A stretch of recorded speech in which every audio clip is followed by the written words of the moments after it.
Yeah. So anyway, the Taylor Swift dropped her album. Yeah. I listened to 3 or 4 songs this morning. What do you guys think? What do you think, Kyle? I listened to the whole album. I don't know if I was expecting a different sound than Folklore, because supposedly Taylor said that Folklore was supposed to represent the seasons winter and fall. And that's why it had such like, a really dark and somber feel to it.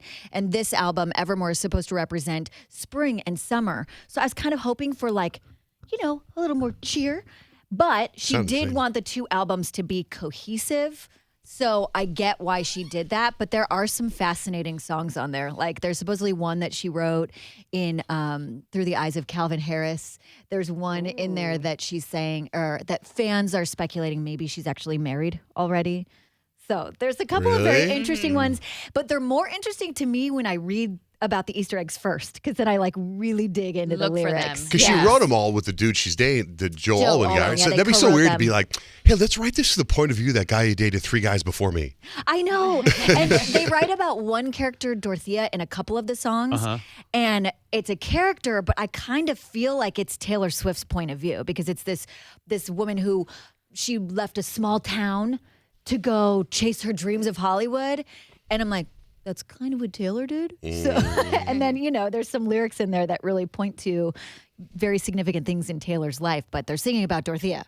Yeah, my sister, I went to bed at whatever time we go to bed, and when I woke up this morning, there was screenshots my sister was sending me from a YouTube live chat that Taylor was doing, and my niece was on there, and there was like 68,000 people all chatting at one time with Taylor, and I don't know if she was answering. Swifties, man. Yeah, they were going crazy. What do you think of it, Suzette, the album? I've only listened to like 2 songs, and it gives me Folklore vibes. And I actually saw like the special she released on Disney Plus on Folklore, and how she wrote everything and where she was and her thought process. And she's just like such a smart person. She's so wise, so mature.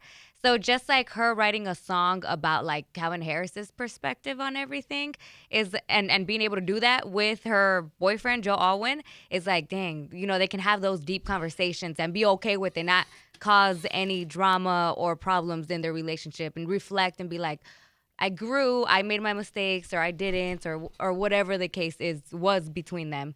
I think I don't know. I really like her, but I haven't had a chance to like listen to the entire album. Do it. She's got like career songs on this album. I mean, there's some stuff that, like that song "Cowboy Like Me," I wrote down is probably one of her best songs I've ever heard. And then the one, the "No Body, No Crime," it's just a murder story. It's like somewhere in the middle of Dixie Chicks and Lana Sounds Del like a Rey. Bob Marley ripoff. I literally Nobody, no crime. It's really good. The whole album is really good. I get exhausted like thinking about all of the thought process Taylor Swift puts into these things, because her fans were going over all of the hints that she's been giving us about Willow and Ivy and this whole album in all of her social media posts. And they're like, the freaking Willow and the freaking Ivy in Folklore, it was all there. She was trying to tell us. That's